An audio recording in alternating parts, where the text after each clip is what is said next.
오늘은 하늘에서 너희 상이 큼이라 라는 제목으로 함께 말씀을 살펴보겠습니다. 오늘부터 예수님의 평지 설교를 살펴보게 됩니다. 앞선 본문에서는 예수님이 산상 철야 기도를 통해 많은 제자들 중에서 12사도를 선택하셨습니다.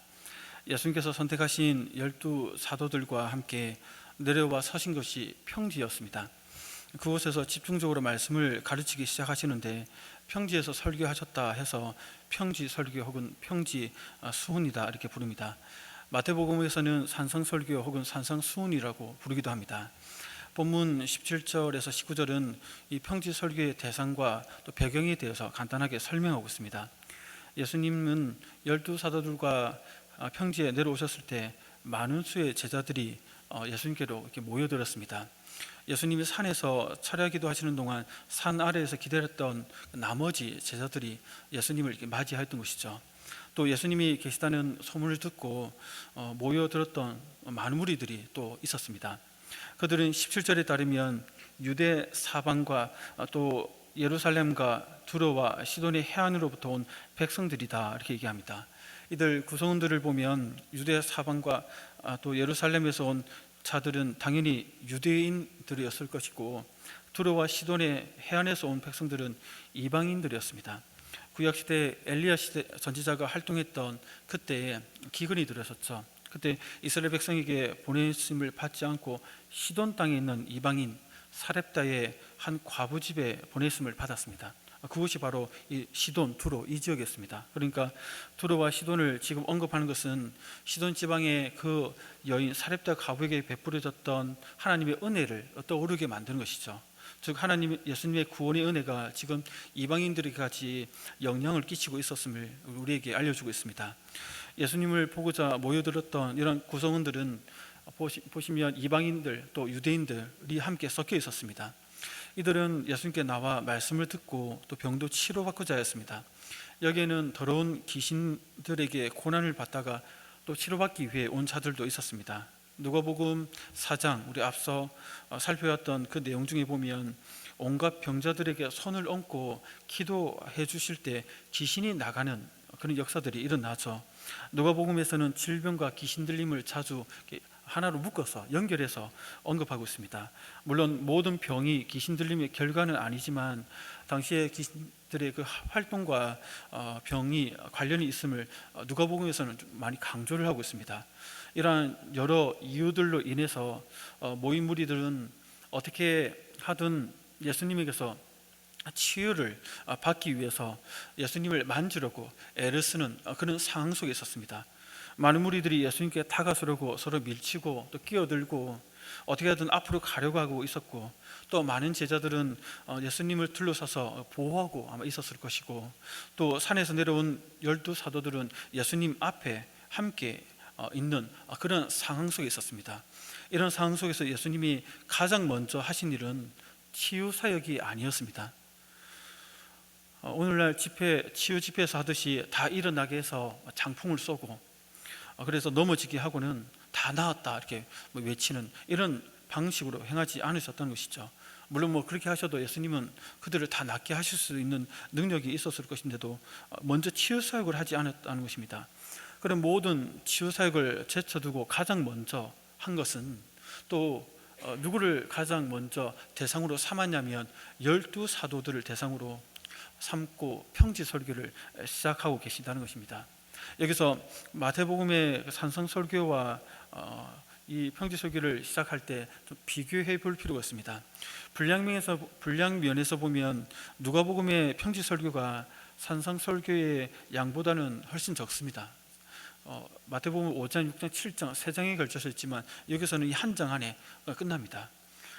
이것은 마태복음은 예수님의 교훈을 한 곳에 모아서 기록을 했기 때문에 그런 것이고, 누가복음은 연대기 순서에 따라서 그 말씀이 주어진 그때 그 말씀을 기록했기 때문에 흩어져 있는 것이죠. 그래서 분량이 누가복음 이 평지 설교에서는 마태복음에 비해서 적다는 것입니다. 그래서 주기도문을 포함한 이 기도에 관한 교훈이나 어떤 등불의 비유, 또 탐심과 염려에 대한 교훈들은 산상수훈에는 다 모아서 한꺼번에 볼 수 있지만 누가복음에서는 이후에 보면 11장, 12장 그 말씀을 하신 그 시대에, 그 시간대에 이렇게 기록되어 있는 것을 보게 됩니다. 또 마태복음에서는 예수님께서 설교하신 장소를 산이라고 이렇게 소개하고 있지만 오늘 본문에서는 평지다 이렇게 소개합니다.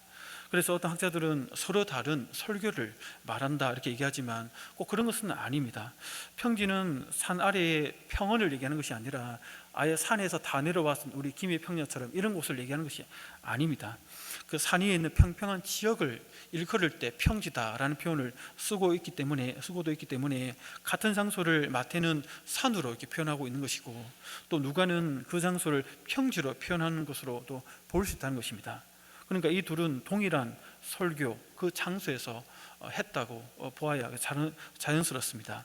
또 누가복음에서의 이 저주선언, 화가 있다는 이 저주선언은 마태복음에서의 산성소교에서는 전혀 언급하지 않습니다. 심지어 마태복음에는 8복이 나오지만 오늘 본문에는 4복, 그러니까 4가지 복이만 다루고 있죠. 그 내용을 보면 마태복음의 8복은 복의 그 영적인 측면을 좀 강조하고 있습니다. 그러나 누가복음의 4가지 복은 어떻게 보면 영적인 측면뿐만 아니라 어떤 전제를 깔고 있냐면 사회적인 또 경제적인 측면을 전제로 말을 하고 있습니다. 그러니까 영적인 측면 플러스 사회적이고 그런 경제적인 측면을 염두에 두고 말씀을 전하고 있는 것이죠. 그래서 마태복음에는 보면 심령이 가난한 자, 그러니까 영적인 측면에 강조하면서 복이 있다 이렇게 되어 있지만 오늘 본문에는 보면 가난한 자가 복이 있다, 심령을 빼죠. 가난한 자가 복이 있다 이렇게 얘기합니다. 또 산상수훈에 보면 의에 줄이고 목마른 자가 복이 있다라고 얘기하지만 오늘 본문에 보면 지금 굶주리는 자가, 지금 배고픈 자가 복이 있다라고 얘기를 하고 있습니다. 이것은 산상설교와 평지설교의 대상이 서로 다르기 때문에 강조점이 다른 것이죠. 산상설교의 마태복음은 유대인들을 대상으로 하고 있죠. 그러나 평지설교의 누가복음은 이방인 그리스도인을 대상으로 하고 있습니다. 그래서 마태복음은 영적인 측면만을 좀 강조한다면 누가복음 당시 이방인들이 겪고 있는 그런 사회적으로 또 경제적으로 어려움 당하고 있는 그 측면을 아울러서 함께 영적인 측면을 다루고 있다는 것입니다.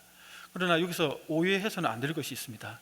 이 말씀은 사회적으로 또는 경제적으로 가난하고 굶주리고 울 수밖에 없는 그 현실에 처해 있기 때문에 자동적으로 하나님의 복을 받는다는 것을 의미하지는 않습니다. 사실상 이 말씀은 예수님께서 지금까지 선포하신 이 누가복음의 그 복음의 요약이라고 할 수 있습니다. 무슨 말이냐면 예수님은 처음 공생애를 시작하실 때 나사렛 해당에서 메시아이심을 선언하셨죠. 이때 선포하셨던 말씀이 이사야서 61장 1절 이하의 말씀을 인용하셨는데 이 말씀이 누가복음 4장 17절에서 19절에 나옵니다. 우리 같이 한번 읽어볼까요? 같이 한번 읽어보겠습니다. 시작. 선지자 이사야의 글을 드리거늘 책을 펴서 이렇게 기록된 데를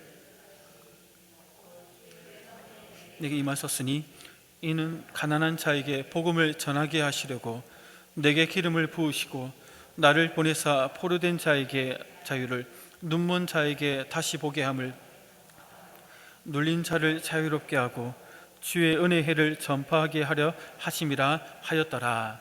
아멘. 예수님은 가난한 자에게 좋은 소식을 전하기 위해 하나님의 성령으로 기름 부으심을 받았다라고 말씀하시면서 그건 내가 메시아다라는 자기 선언이신 것이죠. 그러면서 그 메시아로서 어떤 사역, 누굴 대상으로 무엇을 하는지에서 알려주십니다. 포괄적으로 가난한 자들 이렇게 얘기하죠. 가난한 자들은 18절에 따르면 포로된 자, 눈먼 자, 눌린 자들을 가난한 자, 그 범주 안에 다 포함시키고 있는 것입니다. 그러니까 가난한 자는 우리가 상식적으로 알고 있는 경제적으로 풍부한 자일뿐만 아니라 사로잡힌 자, 눈이 먼 자, 억압을 받는 자들을 다 포함하고 있는 것입니다. 사회적으로, 경제적으로, 물론 영적인 측면도 있지만 1차적으로 그렇다는 것입니다. 이 표현 자체는 문자 그대로 모든 어려운 형편에 있는 사람들을 가리킵니다. 이런 자들에게 복음을 전하기 위해 오셨고 이 일을 위해 성령으로 기름 부음을 받았고 메시아로서 사역을 시작할 것을 그 나사렛 해당에서 선언하셨던 것입니다. 하지만 막상 예수님의 가르침과 치유 사역은 이러한 문자적인 표면적인 그 선포의 차원을 넘어서고 계셨던 것이죠. 예수님의 사역의 대상을 우리가 지금까지 확인하였듯이 귀신 들린 자들, 각종 병으로 고생하는 자들, 또 사회적으로 보거나 도덕적으로 멸시받는 세리들, 또 종교적으로 보면 정죄를 받은 죄인들, 하나님께 버림받은 자들을 얘기하죠. 또 심지어는 멸시받는 부자들도 포함되어 있습니다. 이것이 나사렛 해당에서 메시아의 심을 선언하신 이후 오늘 본문에 이르기까지 누가복음에 기록되어 있는 예수님의 그 사역의 대상들이었습니다. 그러니까 방금 언급한 이러한 자들이 예수님의 눈에는 가난한 자들이었습니다. 그들이 가지고 있는 그 가난함 때문에, 그러니까 경제적인 궁핍함뿐만 아니라 병과 귀신 들림과 사회적으로 욕을 얻어먹고 멸시함을 받고 종교적으로 정죄받고 또 부자지만 사람들로부터 인정받지 못하는 그런 자리에 있는 자들, 이를 모두 아울러서 가난한 자들로 그들을 보았던 것입니다. 그들이 가지고 있는 그러한 가난함 때문에 사람들에게 무시를 받았습니다. 병들고 귀신 들리고 사회적으로 멸시받고 이러한 외적인 조건 때문에 사람들에게 멸시를 받는 사람들이 결과적으로는 예수님이 증거하는 복음을 받아들이게 되었던 것이죠. 예수님이 제시하신 구원의 축제에 기쁨으로 참여하였습니다. 그래서 오늘 본문 20절에서는 보시면 우리 본문 20절을 함께 읽어볼까요? 본문 20절입니다. 시작. 예수께서 눈을 들어 제자들을 보시고 이르시되 복이 있나니 하나님 나라가 너희 것임이요. 아멘. 그러니까 지금까지 확인했던 지만 지금 여기서 가난하다는 것은 단순히 경제적인 궁핍한 자들을 얘기하는 것이 아니라 예수님이 지금까지 사역의 대상을 삼았던 그 모든 대상들을 아울러서 얘기합니다. 그들이 가난함에 있었습니다. 그런데 그 가난함 때문에 결과적으로 복이 있고 그래서 하나님 나라가 너희의 것이 되었다라고 말씀하고 있는 것입니다. 여기서 말하는 가난함은 어떻게 보면 인간이 겪는 모든 불행을 얘기합니다. 죄로부터 비롯되었던 모든 인간이 겪는 불행을 얘기하는 것이죠. 이러한 불행 자체가 본질적으로 복이 있기 때문에 복이 있다고 말씀하시는 것이 아닙니다.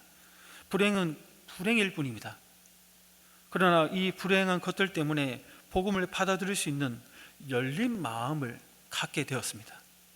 예수님의 구원을 환영하고 반기게 되었던 것이죠. 그 때문에 가난한 자들은 복이 있다라고 말씀하고 계십니다. 가난한 자들의 복은 결과적인 측면에서 복이 있다는 것이죠. 세상 사람들도 이것을 알고 이러한 것에 대해서 얘기를 하기도 합니다. 우리가 세용지마라는 고사성어를 알고 있습니다. 변방에 사는 늙은이의 말이라는 뜻인데 세상에 좋고 나쁨을 예측할 수 없다라는 그런 의미입니다. 이 고사성어가 있었던 배경을 보면 이런 내용들이죠. 아시죠 다들. 집에 키우던 말이 어느 날 나가버렸습니다. 그래서 그 불행이 닥친 것이죠. 그 마을 사람들도 그렇고 그 아들도 그렇고 그 아버지, 늙은 아버지에게 이 불행하다라고 이렇게 말을 하는데 늙은 아버지가 말합니다. 누가 알겠냐고, 이 일이 도리어 복이 될지 누가 알겠느냐고 이렇게 얘기합니다. 그래서 얼마 지나지 않아 그 나갔던 말이 암말을 데리고 옵니다. 한 마리가 두 마리가 되는 것이죠. 그러면서 기뻐합니다. 동네 사람들도 기뻐하고 그 아들도 기뻐합니다. 복이 되었다면서, 정말 아버지 말씀대로 이 화가 아니라 복이 되었다면서 좋아합니다. 그러자 그 늙은 아버지가 또 얘기합니다. 이 복이 나중에 화가 될지 어찌 아느냐 이렇게 얘기합니다. 그 얼마 지나지 않아 그 암말을 훈련시키기 위해서 아들이 타서 이렇게 막 말을 타다가 낙마합니다. 그러면서 다리가 부러져서 장애인이 됩니다. 쩔쭉쩔쭉거리죠. 동네 사람들이 그걸 보면서 혀를 차면서 아이고 불행하다 이렇게 얘기를 합니다. 근데 그 늙은 아버지는 이렇게 얘기하죠. 그 화가 도리어 복이 될지 어떻게 하냐고. 그러다 얼마 지나서 오랑캐가 쳐들어와서 모든 젊은 남자들이 징집을 당합니다. 그 아들은 다리를 저니까 군대에 안 나간 것이죠. 군대에 나갔던 사람이 많은 사람들이 죽고 크게 다칩니다. 그러면서 동네 사람들이 그 불행이 아니라 복이 되었네 라고 얘기합니다. 그러면서 이 세옹지마, 변방의 늙은이의 말이라는 요 말이 나왔다는 것입니다. 그러니까 세상 사람들도 아는 것이죠. 우리가 지금 겪고 있는 그 불행이 결과적으로 불행이 될지 복이 될지 알 수 없다는 것이죠. 복이 되기도 하고 또 복이 불행이 되기도 하고 불행이 또 복이 된다고 사람들도 이렇게 말을 합니다. 그러니까 가난으로 표현된 인간에게 찾아온 불행 자체는 말 그대로 불행이죠. 그러나 그 불행이 예수님의 복음을 받아들이게 만들고 기쁨으로 받아들이도록 이 마음 문을 열게 했다면, 그래서 하나님 나라를 얻게 했다면 그 불행은 결과적으로 우리에게 복이 된다는 것입니다. 그래서 예수님은 이것을 더 강조하기 위해서 보충해서 21, 22절에서 함께 얘기를 하고 있습니다. 우리 21, 22절을 또 읽어볼까요? 시작. 지금 줄인 자는 복이 있나니 너희가 배부름을 얻을 것이요 지금 우는 자는 복이 있나니 너희가 웃을 것이며 인자로 말미암아 사람들이 너희를 미워하며 멀리하고 욕하고 너희 이름을 악하다 하여 버릴 때에는 너희에게 복이 있도다. 아멘. 그러니까 인간이 겪는 모든 불행, 문자 그대로 경제적인 가난함과 또 정서적인 어떤 충격에 오는 슬픔과 또 어떤 사람들로 받는 미움과 욕을 먹는 것과 또 버림당한과 또 예수님 믿는다 이유로 당하는 핍박과 시련, 이런 모든 것들이 당시에는 우리로 하여금 배고프게 만들고 울게 만들고 정서적으로 고통스럽게 만들고 우리를 좌절하게 만들 수 있겠지만 그 불행이 결과적으로 복이 된다라고 일깨워주고 계시는 것입니다. 인간이 겪는 이 불행 속에 예수님이 찾아오시기 때문에 그렇습니다. 예수님은 당시 종교 지도자들처럼 너희의 불행은 너희가 하나님 앞에서 죄를 지었기 때문에 그렇다, 저주를 받았기 때문에 불행을 당하는 것이다 라고 말씀하지 않았습니다. 종교 지도자들은 우리가 앞서 말씀에서도 얘기했지만 먼저 회개해야 된다라고 종교 지도자들은 먼저 회개해야 된다, 그래야 너희들을 영접하겠다라고 얘기를 하죠. 그런데 예수님은 그렇게 하지 않았습니다. 우리의 불행을 보면서 정죄하지도 않았고 회개해야 된다고 말씀하지도 않았습니다. 예수님 먼저 우리를 영접해 주셨던 것이죠. 그래서 우리 그동안 예수님의 사역을 보면 회당에서 귀신 들린 자에게 먼저 다가가셨고 또 세리와 죄인들과 함께 그들과 식사를 하셨고 또 유대 사방과 예루살렘에 찾아온 유대인들 뿐만 아니라 또 두로와 시돈에 찾아온 이방인들도 거부하지 않고 그들을 맞이해 주셨던 것입니다. 이렇게 보면 예수님은 그들이 갖고 있는 그 불행을 통해서 그들을 만나 주셨고 그 불행을 통해서 결과적으로 그들이 이 복음을 받아들이도록 복이 되도록 그렇게 그 인생 가운데 역사하셨다는 것입니다. 그래서 우리가 요한복음 7장 37절에 보면 예수님의 이 사역을 잘 표현하고 있습니다. 같이 한번 읽어보겠습니다. 시작. 명절 끝날 곧 큰 날에 예수께서 서서 외쳐 이르시되 누구든지 목마르거든 내게로 와서 마시라. 아멘. 예수님은 항상 우리에게 말씀하시죠. 우리가 겪고 있는 그 불행 속에서 찾아오셔서 말씀하십니다. 누구든지 목마르거든 와서 마시라. 그 목마름 때문에 고통스러워하고 있는 거 안다. 그 불행을 혼자 끙끙하지 말고 내게 와라, 내가 해결해 주겠다, 내게 와서 마시라고 초청해 주십니다. 누구든지 오라고 말씀하시죠. 마태복음 11장 28절에도 얘기합니다. 같이 읽어보겠습니다. 시작. 수고하고 무거운 짐진 자들아 다 내게로 오라, 내가 너희를 쉬게 하리라. 아멘. 수고하고 무거운 짐진 자들아 다 내게로 오랍니다. 다 내게로 오라 초청하시죠. 예수님이 항상 먼저 우리가 짊어지고 있는 그 불행, 우리가 겪고 있는 그 갈증, 우리가 겪고 있는 그 죄짐을 그냥 보시지 않고 오라고 그것을 통해서 우리를 만나주시고 초대해주고 계십니다. 그리고 자연스럽게 예수님 앞에 나아갔을 때 우리로 하여금 회개에 이르도록 그렇게 이끌어가 주셨던 것입니다. 성도 여러분, 여러분들도 이것을 경험하지 않았습니까? 예수님께서 여러분 인생 가운데 찾아오셨던 것이죠. 여러분과 또 제가 당하고 있는 그 불행 속에 예수님이 찾아오셨습니다. 예수님은 우리를 아무런 조건 없이 하나님 나라로 초대해 주셨습니다. 누구든지 목마르거든 와서 마시라. 초대받은 우리는 예수님의 생수를 마셨습니다. 수고하고 무거운 짐진 자들아 다 내게로 오라, 내가 너희를 쉬게 하리라. 무거운 인생의 그 짐을 지고 예수님께 나아갔습니다. 우리의 죄짐을 예수님께서 대신 짊어주셨고 우리에게는 가벼운 하나님 나라의 그 짐을 지도록 그렇게 허락해 주셨던 것입니다. 우리가 겪는 불행이 아니라 결과적으로 예수님께서 그것을 통해 우리를 만나 주셨고 하나님 나라를 소유하도록 그렇게 이끌어 주셨던 것입니다. 성도 여러분, 우리가 이것을 다 경험하지 않았습니까? 그래서 예수님은 23절에서 이렇게 말씀하고 있습니다. 우리 23절을 같이 한번 읽어보겠습니다. 시작. 그날에 기뻐하고 뛰놀라 하늘에서 너희 상이 큼이라 그들의 조상들이 선지자들에게 이와 같이 하였느니라. 아멘.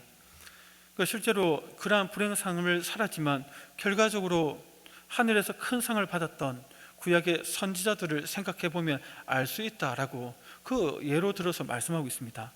성도 여러분, 아직까지 여러분들이 겪고 있는 그 불행이 그냥 불행으로만 남아 있는 분들이 계십니까? 오늘 말씀을 통해서 그 불행이 이제는 예수님을 더욱 진실하게 믿게 되는 계기가 되어서 여러분들에게 그 불행이 이제는 복이 되는 은혜의 시간이 되기를 소원합니다. 그러나 어떤 분들은 이러한 가난으로 표현된 불행 자체를 거치지 않고 예수님을 곧장 믿고 더 잘 믿을 수도 있다고 생각하기도 합니다.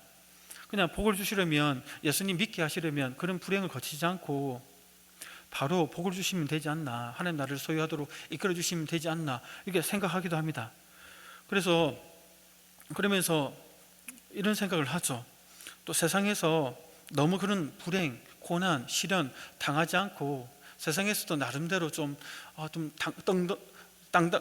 떵떵거리면서 좀 잘 살아보면서 예수님을 믿으면 좋지 않나, 이렇게 생각하는 분들도 계십니다. 그래서 이렇게 얘기를 하죠. 솔로몬 왕처럼 세상의 부귀의 영화를 다 누려보고 나중에 가서야 세상 것 다 헛되고 헛되니 헛되도다 말해보고 싶다고 얘기하는 분들도 계십니다. 특히 모태신앙으로 자란 분들은 이렇게 생각하는 분들이 있죠. 태어나서 교회라는 그 울타리 안에서 벗어나지 못하고 어떻게 보면 항상 하지 마라, 안 된다, 그렇게 하면 죄다, 그런 통제 속에서 신앙생활을 한 분들은 불행을 거치지 않고 복을 좀 누려봤으면 좋겠다라고 생각합니다. 나는 세상 사람처럼 어떤 신앙적인 제재를 받지 않고 내가 해보고 싶은 거 좀 다 해보고 돈도 많이 벌어보고 또 사회적인 지위도 높은 곳까지 올라가 보고 또 남 부러울 것이 없을 정도로 다 누려보고 나중에 예수님 믿었으면 얼마나 좋을까라고 생각하기도 합니다. 왜냐하면 우리 주변에 보면 예수님을 믿지 않는 그 삶 가운데 세상적인 것들 다 누리면서 나중에 예수님 믿고 돌아와서 세상 것 다 헛되더라, 결국 예수님밖에 없다라고 고백하는 분들을, 간증을 보면서 나도 저런 삶을 한번 살아봤으면 좋겠다라고 불안한 분들이 있다는 것입니다. 그래서 나도 이 세상에서 살면서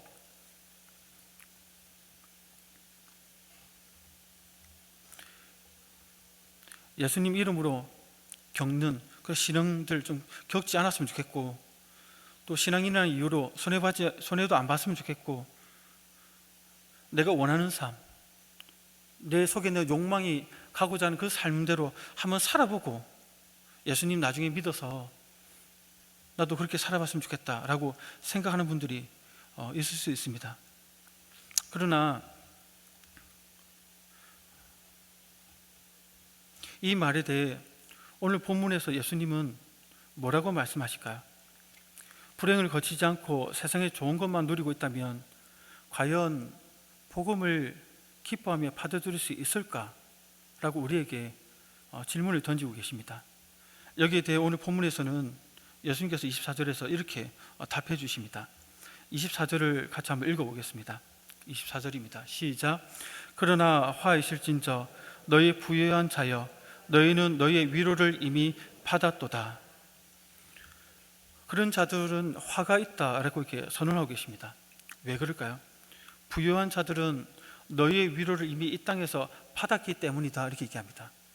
이 땅의 부유함이 취해서 복음을 거부하고 물질만 의지하며 살았기 때문에 그 미래가 없다는 것이죠. 그러면서 이러한 삶을 산 그 사람들 다르게 이렇게 표현하고 있습니다. 네 가지 화를 표현하면서 그러한 사람들에서 언급하고 있는데, 그 대상들은 부유한 자들로 시작해서 25절에 보면 지금 배부른 자, 지금 웃는 자, 또 26절에서는 모든 사람들에게 칭찬을 받는 자들로 이렇게 표현하고 있습니다. 이들은 가난한 자들, 또 굶주린 자들, 지금 웃는 자들, 사람들에게 미움을 받는 자들의 정반대에 있는 자들이죠. 이러한 자들에게는 화가 있다, 재앙이 있다라고 이렇게 선언하십니다. 예수님의 이러한 말씀은 세상적인 기준의 어떤 가치관과 완전히 정반대의 말씀을 하고 계신 것이죠. 세상 사람들이 복이라고 하는 것은 전혀 복이 아닌 것이죠. 세상 사람들이 불행이라 하는 것들도 불행이라고 생각하는 것들이 복이라고 이렇게 말씀하고 계신 것입니다. 앞에서 확인하였듯이 세상의 복 자체가 본질적으로 불행이기 때문에 이게 아니라 이러한 것들 때문에 복음에 대한 마음을 닫아버리도록 만들기에 결과적으로 화가 되고 재앙이 된다라고 얘기를 합니다. 배부르고 또 부유하고 지금 웃고 많은 사람들에게 좋은 사람이라고 아첨받고 인정받는 그 자리에서 누리고 있는 그 좋은 여건 때문에 하나님도 또 복음도 구원의 은총도 필요를 하지 않게 된다는 것입니다. 그들은 결과적으로 불행한 자들이 되는 것이죠. 그래서 이러한 부분에 대해서 예수님의 어머니 마리아가 예수님을 성령으로 잉태했을 때 예수님께서 어떠한 사역을 하실지에 대해서 이 부분도 이렇게 노래하고 있습니다. 누가복음 1장 51절에서 53절에 보면 이 부분에서 미리 말씀하고 계시죠. 예수님의 사역이 어떠한 사역인지에서 얘기하고 있습니다. 같이 한번 읽어보겠습니다. 시작. 그의 팔로 힘을 보이사 마음의 생각이 교만한 자들을 흩으셨고 권세 있는 자를 그 위에서 내리치셨으며 비천한 자를 높이셨고 줄이는 자를 좋은 곳으로 배불리셨으며 부자는 빈손으로 보내셨도다. 아멘. 여기 보면 어떤 역설을 보여주고 있죠. 권세 있는 자를 내리치셨고 부자는 빈손으로 내보냈다 이렇게 얘기합니다. 권세와 부자라는 그 세상적인 복이 그들로 하여금 결과적으로 예수님의 복음을 거부하도록 만들었기 때문에 그러한 비참한 결과를 맞이하게 되었던 것입니다. 이러한 예수님의 사역이 될 것을 미리 이렇게 보여주고 있는 것이죠. 이러한 일들이 예수님 사역 가운데 누가복음에서 계속적으로 드러내고 있습니다. 예수님이 환영하고 식사교제를 나눈 사람들은 구원과 행복을 확신했던 권세 있는 종교 지도자들이 아니었습니다. 예수님이 자기 집에 식사교대에 초대한 그런 바리새인들이 복된 것이 아니라 그 자리에 많은 사람들에게 욕을 먹었던, 그러나 예수님에게 재용서를 받았고 그 감격에 차서 눈물을 흘리며 예수님의 발을 자신의 머리카락으로 닦았던 여인이 더 복이 있었습니다. 풍년으로 더 이상 곡식을 저장할 공간이 없어서 걱정했던 어리석은 부자가 복된 것이 아니라 세상적으로는 아무것도 가지지 않았지만 하나님 앞에서 부유한 자가 더 복이 있었습니다. 평생 잔치를 벌여놓고 먹고 마실 수 있는 그러한 어리석은 부자가 복 있는 자가 아니라 너무나 가난해서 그 부자 때문에서 구걸하며 살았던 그 나사로가 정말로 복된 사람이었습니다. 자신이 의인이라고 생각하고 성전에서 당당하게 기도했던 바리새인이 하나님 앞에 인정받은 것이 아니라 자신의 죄를 철저하게 회개하고 고개도 들지 못했던 그 세리가 하나님 앞에서 오히려 어렵다고 인정을 받았습니다. 자기가 가진 그 부유함을 포기하지 못하고 슬픈 기색으로 돌아간 부자 청년이 복된 것이 아니라 모든 것을 포기하고 예수님을 따른 제자들이 복된 자들이었습니다. 성도 여러분, 우리 인생에 찾아온 불행을 달가워할 사람이 어디 있겠습니까? 그러나 그 불행을 통해 우리가 주님을 믿게 되고 더욱 의지하게 된다면 그 불행은 결국 우리에게 복이 될 것입니다. 세상 사람들이 보기에는 불행처럼 보이는 그 상황이 하나님께서 결과적으로 복이 되게 하실 것입니다. 성도 여러분, 지금 불행이 찾아왔다고 마음에 어떤 어려움을, 좌절을 경험하고 계신 분이 계십니까? 오늘 말씀에서는 기뻐하라 이렇게 얘기하고 있습니다. 그 불행이 지금은 불행일지를 몰라도 하나님께서 우리와 함께 하시고 그 불행을 통해서 우리에게 복이 되게 역사하시기 때문에 기뻐하라고 말씀하고 있습니다. 성도 여러분, 지금 주님을 위해서 시련을 겪고 계십니까? 세상 사람들이 바보짓 한다고 손가락질하는 그 자리에 계십니까? 그러나 기뻐하십시오. 정작 하나님 나라에서는 여러분들의 그 주님을 위해 받는 시련이 복이 되게 하실 것입니다. 우리가 겪는 불행과 주님을 위해 있는 그 받는 시련이 복이 되게 하실 그 하나님이 우리와 함께 하시기 때문에 오늘 우리가 살아가는 이 땅의 삶에서 우리에게 찾아오는 불행과 그 시련이 그냥 시련으로 보지 마시고 결국 우리를 하여금 복이 되게 하실 그 하나님을 바라보시면서 기뻐하면서 나아가는 성도님들이 되시기를 소원합니다. 함께 기도하겠습니다. 오늘 말씀을 생각하시면서 함께 기도하기 원합니다. 하나님, 이 땅의 삶을 살아갈 때 우리에게 찾아오는 많은 어려움들이 있고 불행들이 있습니다. 우리는 그런 불행들을 거치지 않고 바로 하나님께서 허락하신 그 복락으로 들어가기를 원합니다. 세상 사람들처럼 떵떵거리면서 잘 되어가는 그런 형통을 누리면서, 그러면서도 하늘에서도 큰 복을 누리는 그런 삶을 살면 얼마나 좋을까. 우리는 때로는 부러워하기도 합니다. 하지만 때로는 주님께서 우리에게 고난 없이 영광이 없다고 말씀하시면서 이 땅의 고난과 또 이 땅의 죄로 비롯된 그 불행이 우리에게 허락하셔서 오히려 그 불행이 우리에게 고통이 되지만 그 고통 속에서 주님을 더욱더 의지하여 결과적으로 우리에게 복이 되게 하실 그 하나님을 더 의지하게 만드는 것을 보게 됩니다. 오 하나님, 이런 하나님의 일하심을 믿는 믿음으로 이제 고백하며 나아가게 하시고 불평불만이 아니라 감사하고 기뻐하는 믿음으로 나아가도록 우리를 붙들어 달라고, 주여 우리를 붙들어 주옵소서. 우리 함께 세 번 외치면서 함께 기도하겠습니다. 주여 붙들어 주옵소서.